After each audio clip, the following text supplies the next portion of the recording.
की कथा कहती है, कुर्म पुराण कहती है, नर्मदा पुराण कहती है। जिस समय पर हिमालय राज के घर में माता पार्वती का जन्म हुआ था, दुनिया शास्त्र कहता है कि देवताओं का जन्म हुआ तो ऐसा ऐसा उत्सव मना, पर हिमालय राज की कथा कहती है जब माता पार्वती का जन्म हुआ, जिस दिन से माता पार्वती जी जन्मी थी और जिस दिन तक माता पार्वती विवाह कर कर अपने पति के घर ना चली गई, तब तक माता पार्वती जी का रोज का जन्मोत्सव मनाया जाता था कि मेरे घर में बेटी ने जन्म लिया, बेटी ने जन्म लिया। इतना गौरव हमारे भारत माता की बेटियों में है, इतना गौरव।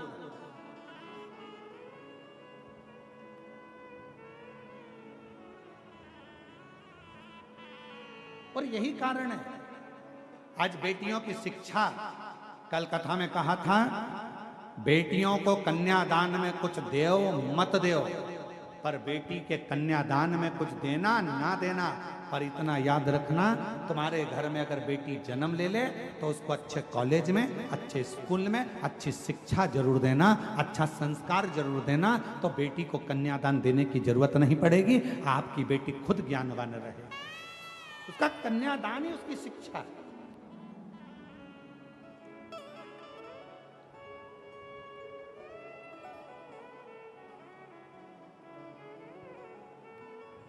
कुछ दो मत दो, पर बेटी को अच्छी शिक्षा जरूर दीजिए।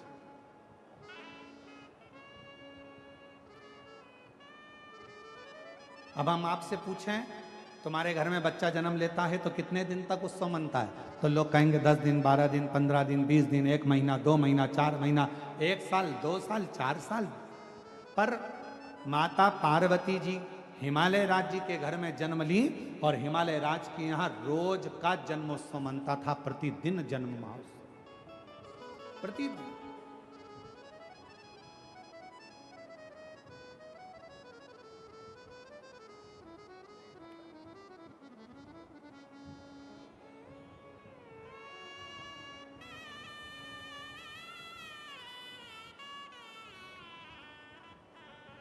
और गोरा भई महा गौरा भई है, गोरा भई महा गौरा भई, हिमालय की नगरी में माता भई है, हिमालय की नगरी में माता भई, हिमालय की नगरी में माता भई है, हिमालय की नगरी में माता भई है, गोरा भई महा गौरा भई है, गोरा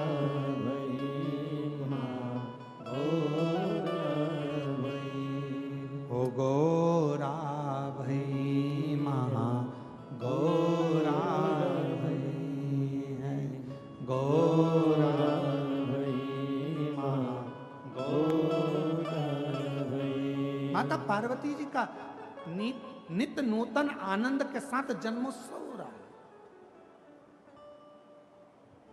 वृंदा जलंधर जी के साथ में बिहार रही है और वृंदा का सातित्व, पति के चरणों का प्रेम, पति के चरणों का स्नेह, पति के चरणों की प्रीति, पति के चरणारविंद की पूजन वृंदा करती थी, जिसके कारणवश जलंधर और उत्पाती होता चलेगा। क्योंकि जलंधर को मालूम था जब तक वृंदा है तब तक मेरे प्राण नहीं जाएंगे, नहीं जाएंगे। पर गजब कब हुआ, जब जलंधर एक बार उपद्रव करते करते करते करते एक शिवालय के पास में पहुंच गया, और एक शिवालय के पास में जैसे ही पहुंचा, उस शिवालय में भगवान शंकर का शिवलिंग था, और जलंधर ने क्रोध में आकर उस शिवलिंग को उठाकर दूर फेंक दिया और तोड़ दिया। तब शंकर जी को क्रोध नहीं आया, शिवजी को क्रोध नहीं आया, क्रोध आया भगवान नारायण को। क्रोध आया भगवान नारायण को, और नारायण भगवान तुरंत क्रोध में लाल होकर तुरंत भगवान देवादिदेव महादेव के पास पहुंच गए।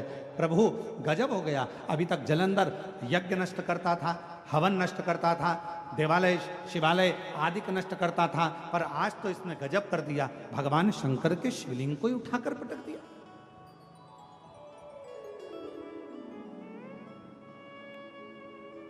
भक्त का मन दुख गया, भगवान नारायण का मन दुखा, भगवान नारायण का हृदय दुखने लगा।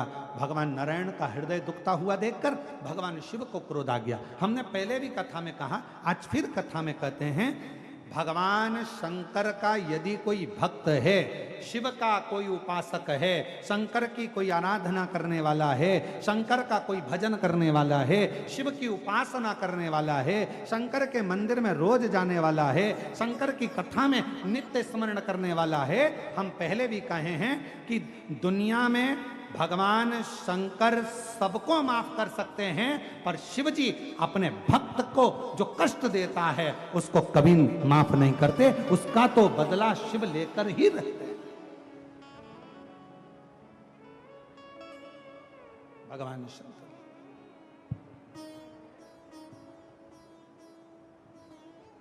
उसका तो बदला भगवान शिव लेकर ही रहते, लेकर ही। शिव जी के भक्त का बदला कभी भी शिव जी का भक्त नहीं रहता। शिव जी के भक्त का बदला हमेशा देव अधिदेव महादेव। आप तो अपनी मस्ती में जीव, आग लगे बस्ती में, अपन रहो मस्ती में। क्या किसको रोइए, जम के बोलो जरा, चादर तान के सोइए। अपनी अलमस्ती में जिंदगी जियो, अपने आनंद में जियो। कोई गाली दे रहा है उसका भी जवाब भगवान भोलेनाथ देगा, कोई आड़ा टेढ़ा कह रहा है उसका भी जवाब भगवान भोलेनाथ देगा, कोई अपशब्द कह रहा है उसका भी जवाब भगवान शंकर देगा। तुम अपनी जिंदगी में अपने आनंद में अपनी अलमस्ती में दियो। हमने पहले भी कहा था, रो रो कर जिंदगी जीने से अच्छा है थोड़ा मुस्कुरा कर जिंदगी जियो, तो पड़ोसी को भी अटेका जाएगा तुम्हारी मुस्कुराहट देखकर। तुम्हारे चेहरे की प्रसन्नता देखकर, तुम्हारी मुस्कुराहट देखकर दुनिया के लोगों को बड़ा टेंशन होगा। बताओ, गजब का व्यक्ति है, हमेशा मुस्कुराता रहता है, इसके चेहरे पे तो सल ही नहीं है, रत्ती भर का भी सल नहीं है। बताओ, दुनिया कितनी गाली देती है, दुनिया कितना अपशब्द कहती है, कितना ताना देती है, कितना आड़ा टेढ़ा बोलती है। बताओ, मेरी पड़ोसन को देखो, शंकर जी के मंदिर, सिर में बांधा जूड़ा, लगाई बिंदी और हाथ में पकड़ा लोटा और पहुंच गई शंकर जी के मंदिर। बताओ, दुनिया कितना आड़ा टेढ़ा बोल रही, लोग कितना अपशब्द कर रहे हैं, इसको कोई फर्क ही नहीं पड़ रहा। क्यों? क्योंकि उसने कथा सुन रखी है, आग लगे बस्ती में अपन रहो मस्ती में। उसने कथा सुन रखी है, उसको मालूम है जो ज्यादा जितना जितना गाली दे, जितना जितना शब्द कहे, तुम उतनी जोरदार खजूर वाली चोटी बनाओ, जूड़ा और मंदिर जा। श्री शिवाय नमस्ते। हर हर महादेव। अपन कब तक रोएंगे? उसने कुछ कह दिया तो रोने बैठ गए, उसने कुछ बोल दिया तो रोने बैठ गए, कब तक रोएंगे?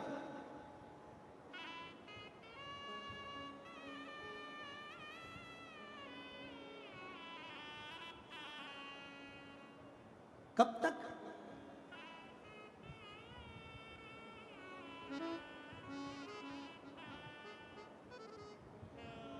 हम तो बाबा के भरोसे चलते हैं, हम तो बाबा के भरोसे चलते हैं। ये दुनिया वाले जलते हैं, ये दुनिया वाले जलते हैं, हम तो बाबा के भरोसे चलते हैं, हम तो बाबा के भरोसे चलते हैं। एक पत्र आया है, अच्छा है।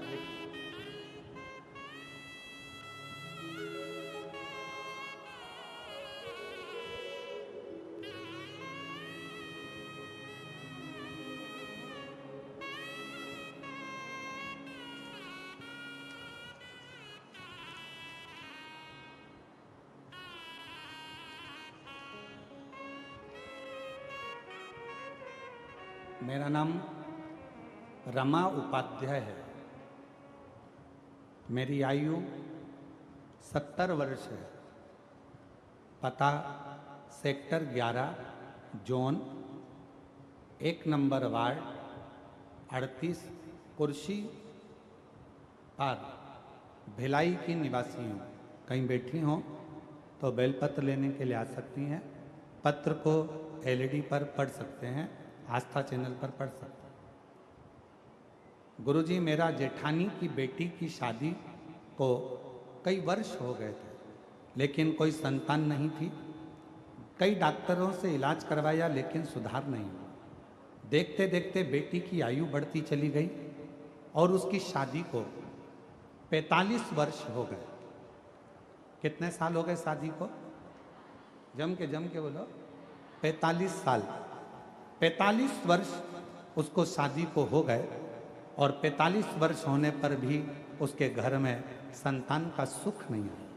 तब हमने आपकी कथा यहीं कुर्सी पार में सुनी और अपनी जेठानी की लड़की से कहा कि वो सियोर वाला महाराज सफेद आंकड़े की जड़ का उपाय बताता है। सफेद आंकड़े की जड़ का प्रयोग करो, पशुपति नाथ का व्रत करो। और हमारी जेठानी की लड़की ने व्रत किया, सफेद आंकड़े की जड़ का प्रयोग किया और बाबा की ऐसी कृपा हुई। शादी के 45 वर्ष के बाद 30 मई 2025 को बाबा की कृपा से जुड़वा 2 बेटों ने जन्म लिया। हम बाबा को यहाँ प्रणाम करने के लिए। शादी के कितने साल बाद? 45। आज के जमाने के नवयुवक बेटा बेटियां 2 साल 3 साल संतान नहीं हो, 4 साल संतान नहीं हो तो डिप्रेशन में जाते हैं। ना जाने कब होगी, लोग अपशब्द कर रहे हैं, ताना दे रहे हैं, बच्चे नहीं हो रहे, 10 साल तक नहीं हो रहे, 12 साल तक नहीं हो रहे। यहाँ 45 साल की शादी के हो गए और बाबा की कृपा, शिव की कृपा, इसको कर। एक पत्र और अच्छा है जी।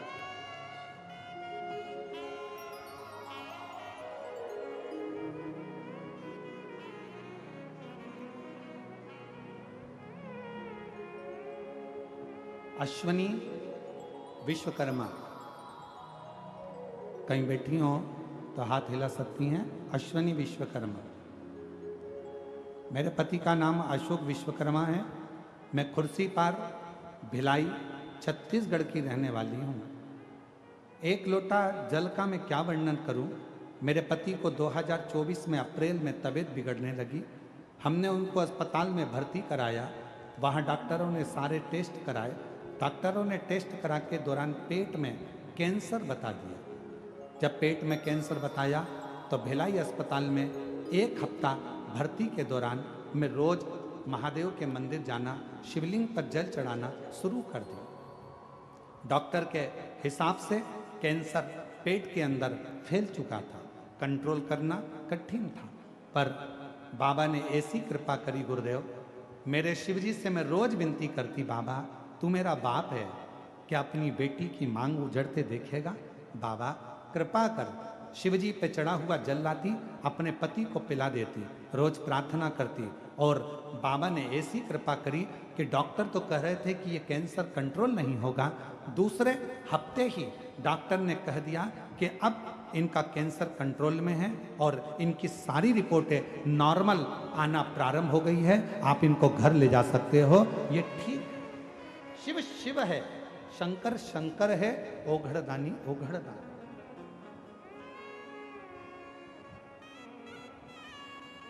और जो जैसी भावना लाया वो वैसा ही फल पाया। जो जैसी भावना सब बोलिए सब, वो वैसा ही फल पाया।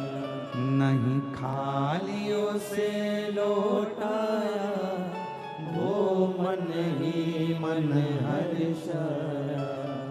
और कर दिया माला माल काशी वाले ने लुटा दिया भंडार काशी काशी वाले ने लुटा दिया भंडार का, काशी वाले ने कर दिया माला माल काशी वाले ने। आप जिस भावना से आए, जिस भाव से आप शिव को जल चढ़ा रहे हो, जिस भाव से आप शंकर जी की आराधना कर रहे हो, जिस भाव से आप शिव की स्तुति कर रहे हो, जिस भाव से आप शंकर को रिझा रहे हो, भगवान देवाधिदेव महादेव आपकी वो मन की कामना पूर्ण जरूर करता है। जो जैसी भावना लाया वो वैसा ही फल पाया, जो जैसी भावना लाया वो वैसा ही फल पाया। नहीं खाली उसे लौटाया वो मन ही मन हर्षाया। माता जी की जेठानी की लड़की के घर में जुड़वा बच्चे हुए हैं 45 वर्ष के बाद। एक बार जोरदार तालियां। कर दिया माला माल काशी वाले ने, लुटा दिया भंडार काशी वाले ने। अरे लुटा दिया भंडार काशी वाले ने, कर दिया माला माल काशी वाले ने। आपको जवाब नहीं देना, जवाब देता है मेरा देवाधिदेव महादेव।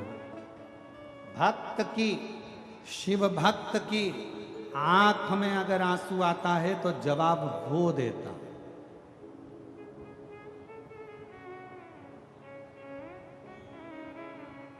वो आपको नहीं देता, आप तो शांत।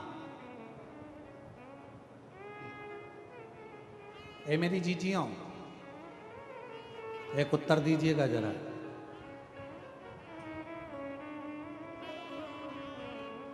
पति के साथ गाड़ी पे जा रही हो, रास्ते में कोई प्रॉब्लम हुई, कोई गाली दे दिया, अपशब्द कह दिया, तो तुम क्या करोगी? पहले तुम इंतजार करोगी कि ये जो गाड़ी चला रहे हैं ना मेरे पति, ये जवाब दें। बोलो सही है कि गलत है? तुम जवाब नहीं दोगी, पहले उससे जवाब दिलवा।